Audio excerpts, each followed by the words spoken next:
Hey y'all, welcome to Sandy's Library. I'm Sandy, and I'm back to wrap up our three-part series on magic, the supernatural, and other trippy shit. These are old family tales about my grandmother's people. If y'all need visuals, there are links posted in the description outlining both of my grandparents' family trees. So, y'all remember back in the religion wars, where I spent a good portion of those videos trying to reason out why my ancestors experienced all this hatred from the communities no matter where they went? And I'm convinced that there was something different about the RLDS doctrine back then beyond polygamy. I told y'all our people didn't practice polygamy before or after the events that unfolded in the religion. Our half-cousin had this little gem tucked away inside his manuscript. Let me just read it for y'all. Of all these mystic abilities, Willie possessed the uncanny art of table walking and levitation. Allie explained that this wasn't priestcraft, which was medicine used for good. This was thought to be a different type of power, perhaps evil. Give me a fucking break, y'all. Sorry, but if cursing bothers y'all, you probably shouldn't be here, because I have no filters now. So anyway, let me just get this straight. Back when Maddie Fuller Mobley didn't want to go to prayer meeting, God punished her by having her jab herself in the shin with scissors. And then he has Willie come along and heal her by making the blood stop flowing. Seriously? That's what you're going with? To what end? For what purpose? Look, all I can see happening here is people getting the hell scared out of them, and if that was the goal, then job accomplished. Sounds like a loving God, don't it? But anyway, back to our story. It's worth noting that different family members witnessed these levitations at different times, so I have no doubt that these incidents happened. Bessie Malone Tullis, Willie's granddaughter, through Ina, also witnessed her grandfather performing such a feat. She said that Willie would lay his hands down flat on the table, and after a few seconds he began his chant. Bessie said she could feel the table moving as her hands rested on the top. It's just too bad that none of these people who witnessed Belle or Willie's chanting abilities can ever remember the words they chanted. That's peculiar, to say the least. One story that our half-cousin reports is a little bit confusing, but we're going to discuss it anyway. Our half-cousin says Elsie Parrott also witnessed Willie's table levitation, although we are not now certain who she said did it. It could have been her uncle, John Fuller, but it sounds like the same method her dad used. We say this since I believe she said she never saw her dad do this. And y'all, let me just say, it's a damn good thing I'm reading this to y'all. That way, you don't have to be subjected to all the typos and poor grammar. That said, I have a couple of issues with his statement. Firstly, John Fuller was not Elsie's uncle. John Fuller was Lizzie's brother, and Lizzie was not Elsie's mother. Jessie was.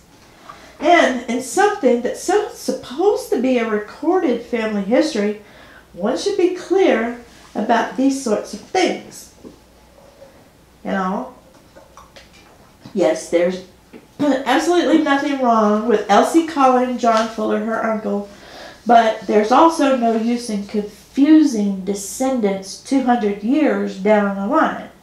And for me, y'all, the fact that Willie would teach Jesse's children to call John Fuller their uncle, well, in my opinion, that speaks volumes about his feelings for both Jesse and Lizzie.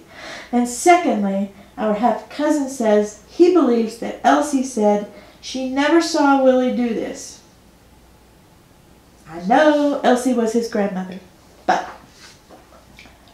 all I can say is that's not what I heard. I heard her talk to my grandmother numerous times when I was a kid about seeing Willie perform his magic tricks. Plus, who is our half-cousin speaking for when he says we? 'Cause he sure backs it up real quick, changing we to I. And granted, like I said, Elsie was his grandmother, but I figure I saw her as much as he did when we were kids, maybe even more. See, she and my grandmother were pretty damn close, and then Elsie lived within walking distance of us. Our half-cousin, not so much. I can't tell you how much he saw his grandmother while he was growing up, but I can tell you that he lived a good 5 or 6 miles from her, which is not exactly walking distance, y'all. But I can tell you that I saw her at least 2 or 3 times a week. She was either at our house or we were at hers.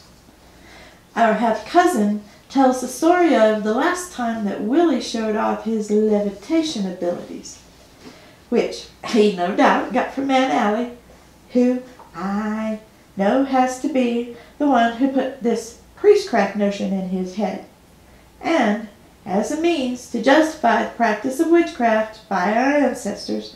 So, naturally, she's going to come up with a story about how Willie saw the light, too. Which, incidentally, y'all, I ain't never heard this story, but I'm going to tell it to y'all anyway, just because I want to set the record straight.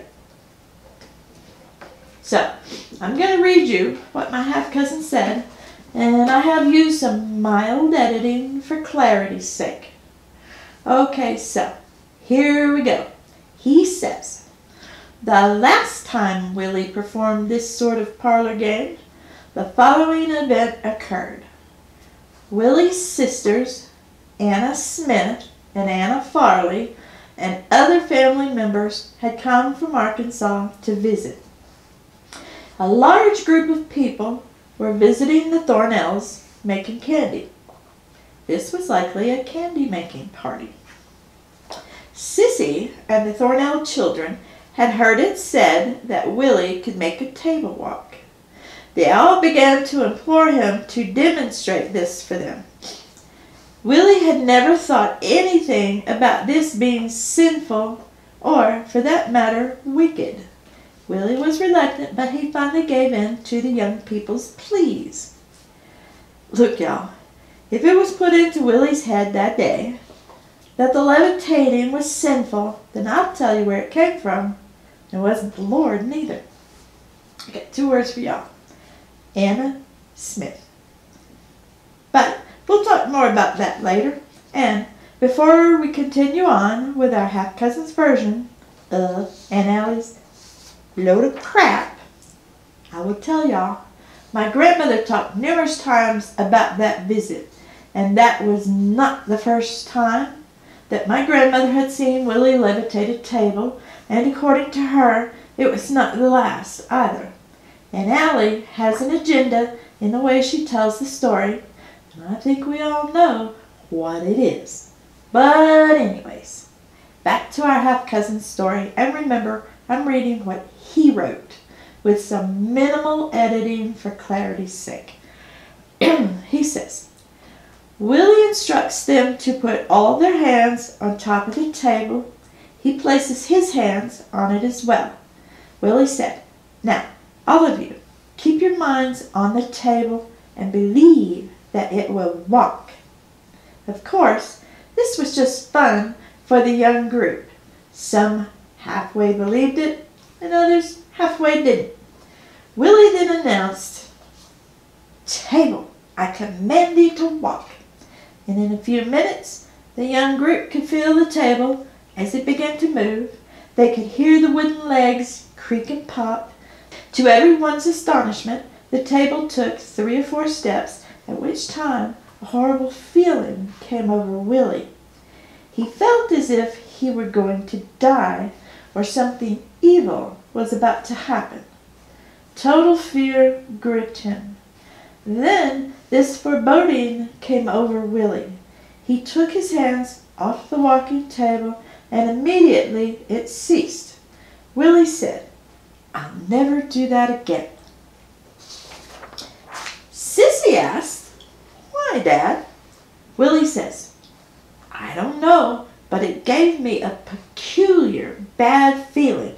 Nobody had better not ever ask me to do that again, because I'll never do it. It was made known to me that this was the power of the devil, some form of witchcraft." Okay, y'all. So first off, I'm calling bullshit. Sissy never called her father Dad a day in her life. Secondly, she told me more than once about his ability to levitate tables and chairs, and never once did she ever suggest that he ever came to believe that it was evil. But she did tell me about that incident where her aunts, Anna and Ellie, were visiting from Arkansas. Her papa, that's what the children called Willie, Papa. Nevertheless, Papa agreed to do his levitation for the children's amusement, at which time her Aunt Anna began raising hell about how that was the devil's work, and they were all going to hell because of it. Look, y'all. Sissy never ever told me that Willie stopped showing off his levitating skills. So, of course, our half-cousin caps off his declaration that Willie gave up levitating by saying, and again, y'all, this is mildly edited for clarity's sake. He says, some years later, after the younger children of Allie's age group became older, they learned of Willie's table walking and wanted him to show them. They hadn't heard about him saying that he would never do it again. When they asked, he said, "No, I can't do that." After Allie asked why, Willie replied, "'Cause that's the devil's work. Last time I did that, I was a priesthood member, and I had an awful feeling like something horrible was going to happen. Before I was in the priesthood, I never had that bad feeling about it. But I promised the Lord I'll never do that again, and I'm not." But y'all, I guess making scissors walk across the table was okay. Remember the story Elise Funderburk Gerald told us a couple of videos ago? Well, Elise was born in 1930, and Willie had his stroke in 1936. And let me just remind y'all that in Aunt Allie's other stories, she's blaming the family's magical abilities on priestcraft. But now, it's all evil, and he can't do it anymore because he's a priest. That's a little bit contradictory, but here's what I know. Okay, so for me personally, I've never heard those words come out of Aunt Allie's mouth. That said, I'm not saying she didn't say them. In 1980, after all, her siblings had died, because remember, Aunt Allie likes to twist the story in her favor. She may well have said this after there was no one left to dispute it. Then again, I can see our half-cousin adding that bit in to prove his point about God and the devil and all that. Nevertheless, I have never heard my grandmother or any of her siblings say that Willie ever gave up his levitating abilities because God told him it was evil. Never heard that. It's more likely that everyone forgot about it after Willie's stroke because he was so sick afterward. And after Willie died 10 years later, the whole thing probably just got blown out of proportion, like a myth. I find it interesting that in some portions of our half-cousin's manuscript, he calls it chanting, and in other areas, he calls it a prayer. I also remember in one section, he suggested that they chanted against witchcraft too. This was when he was talking about that priestcraft shit. Got news for you, bud. You can call it a prayer all you want. You can say it protects you against witchcraft too, if you want. And you can say you're only doing it for good, but the fact remains, it's still witchcraft. No wonder Willie's sister stood up at his funeral, damning his whole family to hell. But honestly, y'all, I laugh and joke about Willie and Belle practicing witchcraft. But in all likelihood, I believe that Willie, Grandma Fuller, and others simply have figured out how to manipulate energy. And y'all, this is science. It's got nothing to do with God or the devil. And the reason I say this is because we now know that everything, and I do mean everything, is nothing but energy, if you look at it closely enough. Then we find out it's simply different frequencies and wavelengths that make my dining room chairs look like dining chairs instead of, say, my office chair, which is on a completely different frequency and wavelength. Once you can wrap your head around that, then you realize if you could figure out how to manipulate energy, you could change your surroundings. And no, I haven't figured out how to do that yet. I'll let y'all know when I do though. But for now, we're going to wrap up this video. If you guys are interested in hearing more about my thoughts on how energy and frequency relate to the world we live in, take a listen to some of my spiritual chats. I do plan to bring those back very soon. But for now, next video up in the Blood Ties series, I think it's time that we get back to Willie and Lizzie and their life together. So, until next time, later, Gators.